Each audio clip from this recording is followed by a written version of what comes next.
Dinheiro com Atitude no ar e hoje vamos falar sobre trabalho. Você sabe seu diferencial? Você valoriza o trabalho que tem? Tem algum talento que se destaca muito? Vamos conversar sobre como aprimorar isso e usar a seu favor nessa reta final da nossa mentoria financeira com a Ana Leone, que já está por aqui, e de volta a Juliana Ranciaro. Meninas, bom dia, boa tarde, boa noite para vocês. Oi, Rê, oi, Ju, bom ter você de volta. Oi, gente, obrigada, eu que agradeço, legal estar aqui de volta também, ainda bem que eu cheguei antes do fim. Pois é, a gente achou que você tinha até fugido, viu, Ju? Mas a gente sabe que você estava nas suas merecidas férias, então a gente entende. Obrigada. A Ana achou que estava te dando muito trabalho, Ju. Não deixa de ser verdade, né? Bom, meninas, vamos lá, porque a gente jogou exercícios no perfil @ItaúPersonalité. A gente quis saber o que vocês, seguidores e seguidoras, estão achando disso, porque essa semana foi dedicada ao resgate da nossa autoestima profissional. E um exercício sobre trabalho. Ana, explica pra gente esse exercício que a gente vai comentar agora. Esse eu gosto bastante desse exercício, porque um dos passos para a gente lidar bem com o nosso dinheiro é a gente valorizar o nosso trabalho. E pode ser tão óbvio, né, meninas, mas vocês sabiam que muita gente não tem muita consciência de como ganha o dinheiro. Então, por isso é muito difícil também ter consciência sobre quanto gasta. E aí, quando a gente propõe esse exercício, a ideia é que as pessoas, de fato, entendam um pouco mais sobre o trabalho como um instrumento, não apenas de ter renda, mas também de ser uma inclusão social, de gerar uma renda extra, enfim, eu acho que o trabalho ele tem uma série de facetas importantes para a gente explorar, e essa é a proposta desse exercício. Então, nessa semana, o que foi proposto é para identificar as nossas potencialidades e a gente refletir um pouco como é que a gente pode tirar melhor proveito delas. Então, pode ser até a questão objetiva financeira, mas também um pouco mais de autoestima, de valorização. Então, a gente começou fazendo aqui um exercício identificando, né, no que a gente é bom, o que a gente faz muito bem, aquela coisa que a gente faz e ninguém faz igual. Quais são as possibilidades que se abrem diante dessas habilidades que foram identificadas? Será que é um negócio, uma promoção na carreira? Quais são as competências que nos faltam? Porque muitas vezes a gente precisa complementar competências, ninguém tem tudo, né? A gente precisa dar um complemento a essas competências para a gente conseguir tirar um melhor proveito. E como que a gente pode trabalhar com essas competências, tanto aquelas que a gente já tem, ou correr atrás daquelas que nos faltam, para melhorar a nossa capacidade de trabalho e a nossa capacidade de produção de renda. A gente teve bastante interação nas redes, né? Sim, a gente foi perguntar para nossos seguidores no Instagram, primeiro, se eles tinham a noção de algo em que são muito bons, que são muito boas, se eles já usaram isso em seu favor, em alguma oportunidade, e se tinham essa plena consciência daquilo que faziam muito bem. E meninas, vou dizer para vocês que nossos seguidores estão muito confiantes, porque a maioria esmagadora respondeu sim, tem algo que faz muito bem, sim, sabe disso e já usou em alguma oportunidade. Gostei de ver a confiança, viu, Ana? Espero que todos estejam usando da maneira mais consciente, mais correta possível. Mais eficiente, muito legal. Isso é bom, viu? Eu acho que isso mostra que as pessoas estão atentas a isso. Às vezes não é muito o que a gente vê quando a gente, né, coloca isso nesse Brasilzão afora, mas boa notícia, hein, meninas? Ana, eu percebi aqui que o pessoal está com a terapia em dia também, né? Tá todo mundo achando. Verdade, Ju. E daí eu queria saber que relação que isso tem com as nossas finanças, Ana. Isso é uma boa pergunta, assim. Primeiro, tem um aspecto bastante objetivo, gente. O trabalho é de onde a gente tira a nossa renda, e é essa renda que nos dá aí a tranquilidade ou nos dá o necessário para que a gente possa viver. Mas, mais do que isso, a gente precisa ter consciência, como eu falei, dessa forma como a gente ganha o dinheiro. Teve uma pesquisa qualitativa que foi feita com jovens universitários, quando a gente estava elaborando um projeto de educação financeira na associação que eu trabalhava. E os primeiros resultados, assim, foram bem surpreendentes, porque a gente tinha ali, né, uma ideia de um programa, que esse programa, inclusive, está disponível gratuitamente para as universidades, é um programa de educação financeira que foi desenvolvido pela Ambima. E quando eu vi os primeiros resultados, eu fiquei impressionada, porque nós fizemos um piloto numa universidade, em que era uma universidade, assim, que a maior parte dos estudantes eram trabalhadores que estudavam, porque existem aquelas universidades e que têm estudantes que trabalham, então isso já mostra um pouco aqui a diferença de perfil das universidades, e aquela era uma universidade que muitos daqueles jovens estavam chegando ali na faculdade, sendo o primeiro membro da família a alcançar o ensino superior. Então, ali, quando a gente perguntou para eles o que o dinheiro significava para eles, coisa que nós já fizemos aqui na mentoria, essa reflexão, né, o que a riqueza significa, e ali era muito objetivo ali, o que o dinheiro representava para aqueles jovens, muitos desses jovens entendiam que o dinheiro era só um bem para pagar as contas no final do mês. Então, a gente tinha ali uma ideia de como seria esse programa, explicando como gastar bem, como organizar as finanças, como começar a investir, e com o resultado dessa pesquisa, que eu, como eu disse, que me surpreendeu justamente pelo fato de até enxergar um pouco de desesperança nesses jovens, né, que, poxa, um emprego para eles ou o trabalho era só algo que produzia renda suficiente para pagar os boletos, a gente percebeu que precisava incluir nesse programa de educação financeira algo sobre o resgate da autoestima profissional. Então, ensinar esses jovens a gastar, a ganhar com consciência, porque não adiantava nada a gente falar, olha, você tem que gastar bem o seu dinheiro, você tem que economizar, se para eles o dinheiro era só algo para pagar as contas no final do mês. Então, é muito difícil realmente a gente ver jovens bem novos, né? Ali a gente estava fazendo um piloto com uma turma bem iniciante na universidade que tinham esse olhar para o dinheiro. Então, a gente percebeu ali naquele momento, e para mim foi um insight super importante de que, olha, se a gente não tiver clareza da valorização do trabalho como algo além do que só o dinheiro para pagar as contas no final do mês, a gente pode ter uma dificuldade na nossa relação com o dinheiro a partir daí, né? Então, isso prova que o trabalho, ele é uma fonte de renda, então, isso afeta diretamente as nossas finanças, mas quando a gente olha com um pouquinho mais de carinho para o nosso trabalho, com um pouco mais de atenção ao nosso trabalho, a gente percebe que ele pode ser fonte de muito mais coisas.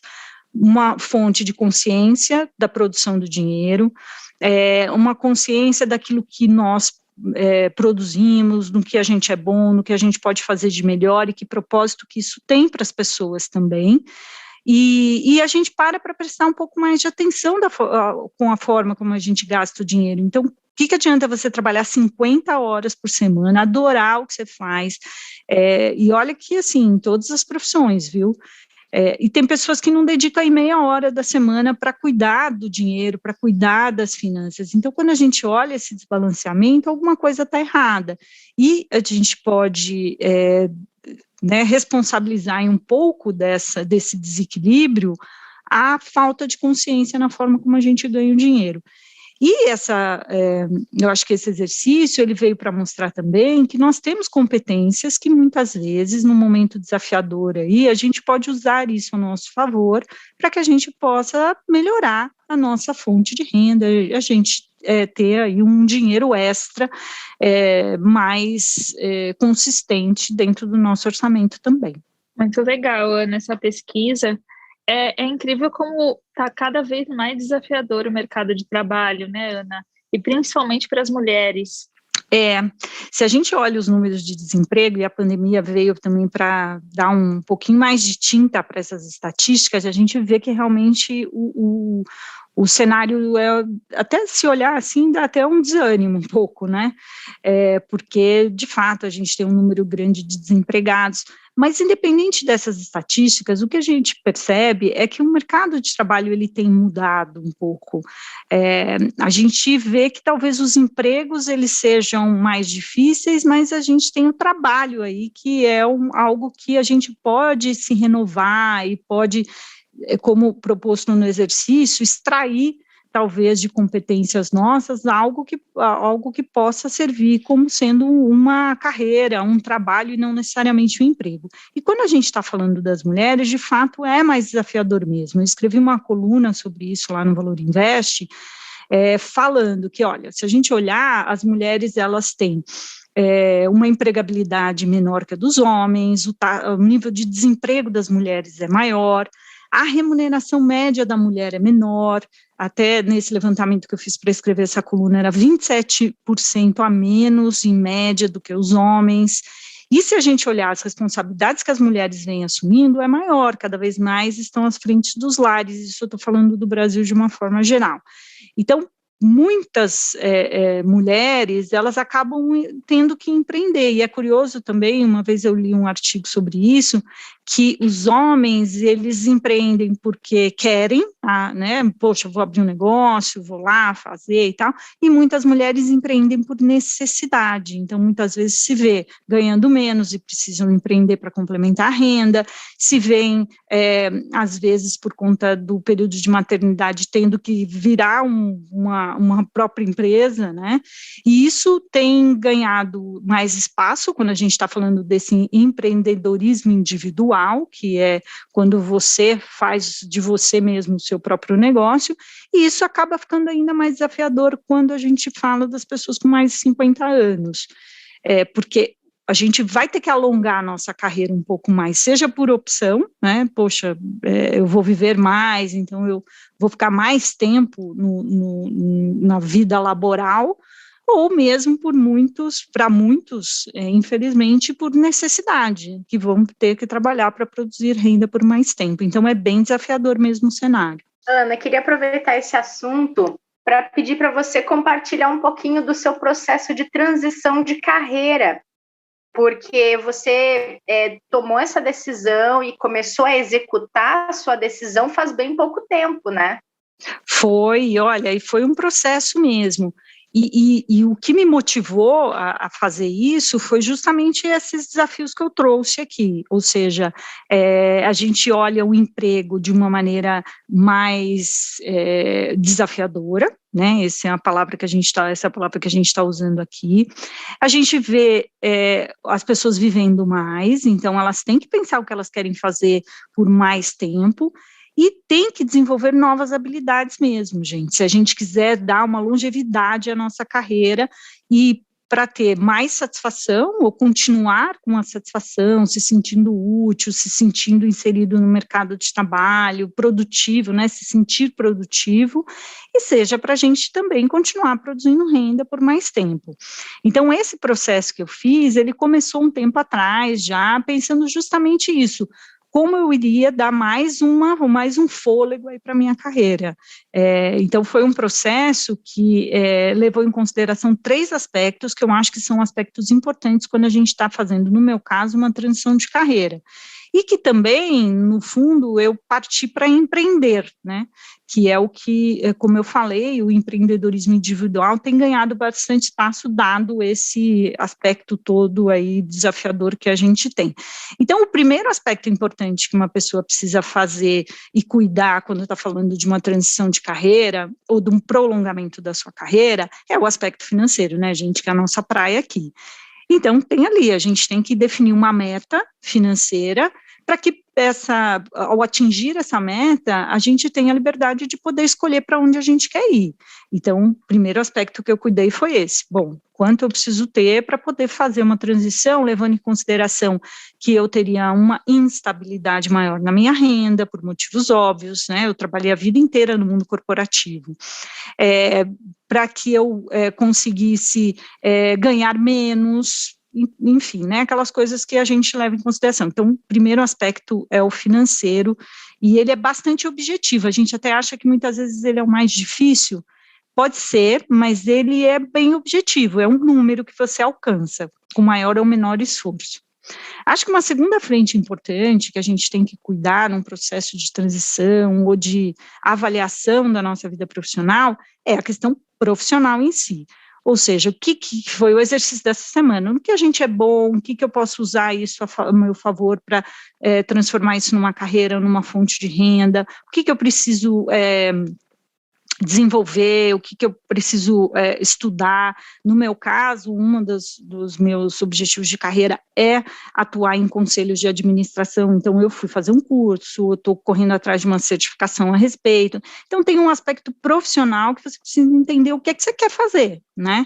E o que você é bom e como isso pode se transformar em algo rentável e que possa ser uma fonte aí financeira para você. E que, por incrível que pareça, meninas, muita gente não sabe o que quer, né, e acaba sendo decisivo, porque isso acaba bloqueando muito esse processo de transição. E, por fim, eu acho que tem um aspecto psicológico importante, porque tudo muda, né, o nosso ciclo de convívio muda, a forma, até a nossa rotina muda, é muito maluco isso, a gente se condiciona a coisas que às vezes a gente precisa trabalhar mesmo psicologicamente isso. Às vezes você ocupa uma posição que te dá um certo status e aquilo para você é importante e é difícil a gente fazer essa mudança. Então, acredito que esse aspecto ele é tão importante quanto os outros dois, porque você vai precisar se acostumar a uma nova dinâmica, a convívio com outras pessoas, a mais tempo livre ou mais tempo ocupado, e isso tudo influencia. E sabe uma coisa que eu tenho pensado também, meninas, bastante, quando eu falo do aspecto financeiro, eu disse que a gente tem que se preocupar com um número mínimo, né, que vai te permitir ali fazer essa escolha. Mas o que eu tenho aconselhado muito às pessoas recentemente é elas terem um número máximo também. Já ouviram falar nisso? Pois não. Então, porque o que eu percebi também nesse processo todo, e convive com muita gente, até essa mentoria aqui, que eu já fiz com outras pessoas em outros formatos aqui, mostra que muitas vezes as pessoas também, por elas não definirem um limite máximo de grana que elas querem ter, ou que seja o suficiente para elas poderem viver tranquilamente, acabam gerando mais insegurança nelas do que tranquilidade, porque a pessoa tem 1.000, quer 2.000, tem 2.000, quer 4, quer 5, quer 10, e acaba vendo o tempo passar, justamente correndo só atrás desse número mágico, mas que a gente não sabe qual é. Então, muitas pessoas acabam tendo medo também de uma transição de carreira, ou de prolongar e de se desafiar a aprender uma coisa nova, justamente porque elas não têm um limite máximo. Então, sempre é tempo para a gente ter um pouquinho mais, um pouquinho mais, um pouquinho mais.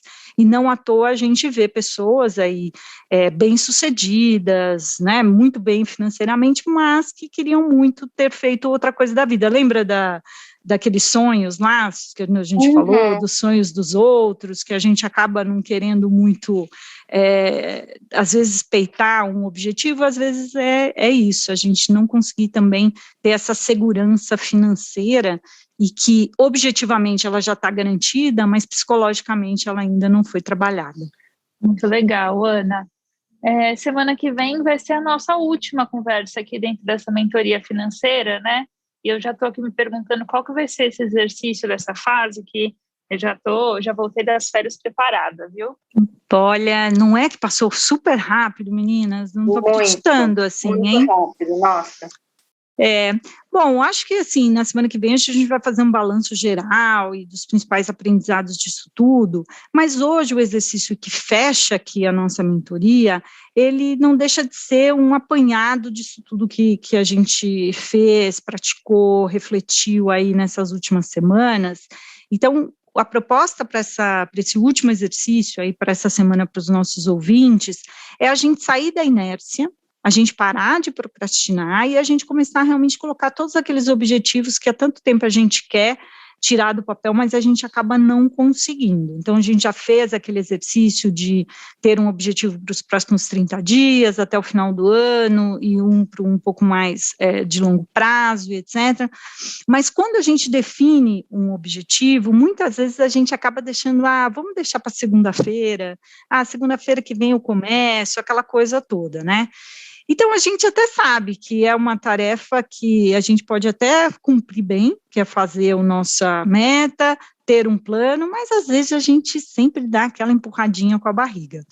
Então, até foi bem interessante que esse exercício de hoje, eu tirei aí inspirado num exercício que é usado como parte do treinamento do pessoal da Starbucks. Eu achei super interessante e acho que tem tudo a ver aqui com o nosso mundo financeiro. Então, o exercício é o seguinte, eles pedem lá para os funcionários que estão em treinamento, principalmente aqueles funcionários que vão atender os clientes na linha de frente, que eles anotem num papel qual vai ser a reação deles, o que eles vão fazer caso um cliente insatisfeito chegue à frente deles. Então, suponhamos que eles estão lá, pede o café e o cara está bravo, está naquele, né, um dia está todo azedo naquele dia, não acordou com o pé direito, e aí o funcionário se vê diante daquela situação, em geral são pessoas que estão começando ali, né, então eles pedem assim, olha, se acontecer isso, escreva no papel qual vai ser a sua atitude frente àquela situação. Então, o conceito aqui é que quando a gente precisa fazer alguma coisa, é legal a gente preparar a nossa mente para os possíveis cenários quando a gente for dar de cara com o que a gente precisa fazer. Então, esse exercício aqui proposto nesse treinamento é o seguinte, olha, pensa antecipadamente qual vai ser a sua reação se esse cliente insatisfeito chegar na sua frente. Aí, com isso, na hora que chega aquela situação, ele já sabe o que fazer, ele não precisa pensar. Por quê? Porque ele já se preparou para uma situação, para um cenário que pode acontecer. Porque aí a pessoa se sente com mais autonomia de resolver o problema, ela precisa simplesmente na hora agir, ela não tem que pensar muito. Então, é esse o exercício que eu estou propondo aqui essa semana. Então, aquelas metas que nós definimos, a gente vai anotar num papel o que a gente vai fazer caso a gente tente fugir da nossa meta. Então, vou dar um exemplo aqui, tá, meninas, para ser mais clara com vocês. Então, a minha meta para os próximos 30 dias é não comprar nada online, tá? Essa é minha meta anotadinha aqui. Caso eu receba uma oferta por e-mail, por exemplo, que a gente vive recebendo, agora a gente vive recebendo até pelos aplicativos de mensagem, ofertas, promoções, para a gente comprar ali num clique. Então, caso eu receba uma oferta dessa, eu vou colocar isso numa caixinha de mensagens separadas e só vou abrir uma semana depois. Então, isso, assim que o e-mail aparecer na minha frente, eu já sei que não, vou pôr aqui na minha caixinha de reservados e só vou ler daqui uma semana. Então, esse aqui é um exercício para a gente, primeiro, sair, né, daquela procrastinação das nossas metas, e na hora a gente nem precisa pensar, será que eu compro, gente, mas 50% de desconto, tá um ótimo desconto, será que vale a pena? Não, você não precisa pensar em nada, porque você já planejou antes qual vai ser a sua reação para não fugir da meta. Ficou claro, meninas, para vocês? O que vocês acham disso? Ficou claro, sim, Ana, acho que eu entendi. E uma coisa importante... isso, hein? Uma coisa importante, assim, não é uma punição, tá? Porque tem um outro exemplo aqui, por exemplo, olha, eu vou malhar 3 vezes na semana, e aí eu não consegui, só fui 2, ok, então a terceira eu vou dar uma caminhada no bairro, ou eu vou fazer 10 abdominais, 2 séries, 3 séries de abdominais na minha casa. Então, não é uma punição, mas é algo que você já tem um plano B para caso um imprevisto para a não realização da sua meta aconteça. É bem eficiente, viu, gente? Vale para imprevistos também ou só para tentações? Vale para imprevistos, porque aí você já sabe o que fazer, você não tem que pensar, sabe? Que está ali, você fala, poxa, não. Acho que a estratégia tem que ser diferente, né?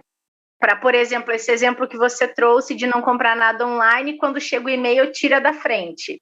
Isso é uma estratégia para não cair na tentação e furar com a meta.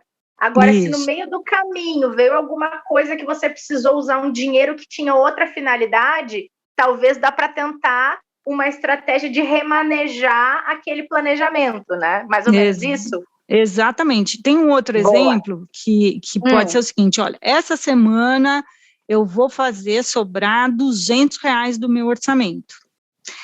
Então, né, vou tirar aí, lembra dos excessos, vou fazer sobrar R$200.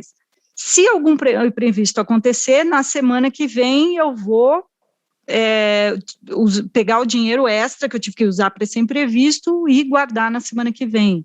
Então, você sempre, o exercício básico vamos traçar um plano B para os cenários de que possam acontecer com as nossas metas, porque isso acaba acontecendo muito, né? Nesse exemplo, fora do mundo financeiro, para ficar fácil.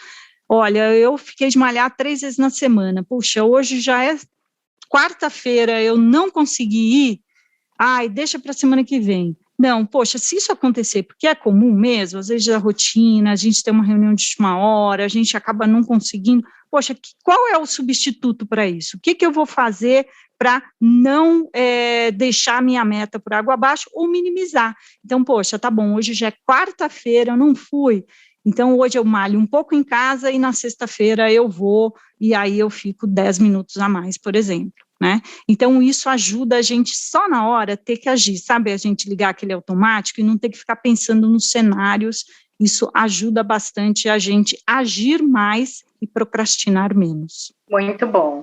Já vou colocar algumas em prática aqui, pelo menos vou fazer uma relação dessas metas e dos planos B para começar bem. Legal, meninas, muito bom. E semana que vem a gente fala, né, então, sobre as interações, pessoal, mandem as suas interações, como foram esses substitutos, e aí a gente também faz um balanção de como foi essa mentoria aí nessas semanas, né, Rê? Perfeito, perfeito, meninas. Vai ser o último episódio de mentoria, mas não o último episódio do Dinheiro com Atitude, então fiquem tranquilos, porque a gente não vai... Vocês não vão se livrar da gente, né? Pois é, tem muita reflexão, muito tema legal que a gente já está colocando aqui em prática, a gente está, assim, com 1000 ideias legais, e então tenho certeza que a nossa segunda temporada vai ser muito legal. Muito bom. Então a gente se encontra na próxima quarta. Beijo para vocês duas e boa semana. Beijo, meninas. Beijo, gente. E obrigada a todo mundo que acompanhou mais essa mentoria financeira aqui no nosso Dinheiro com Atitude de toda quarta. A gente se encontra na próxima semana, mas amanhã, próxima quinta, tem Investidor em Foco no ar de novo. Espero vocês aqui. Não se esqueçam de seguir nosso canal na sua plataforma preferida de podcast. Para saber lidar com o dinheiro, é preciso sim ter muita atitude. Por isso, todas as quartas-feiras temos um encontro com a Ana Leone, uma das mulheres mais influentes do mercado financeiro. E, em conjunto, vamos desvendar as diversas faces da sua relação com o dinheiro. Vem com a gente!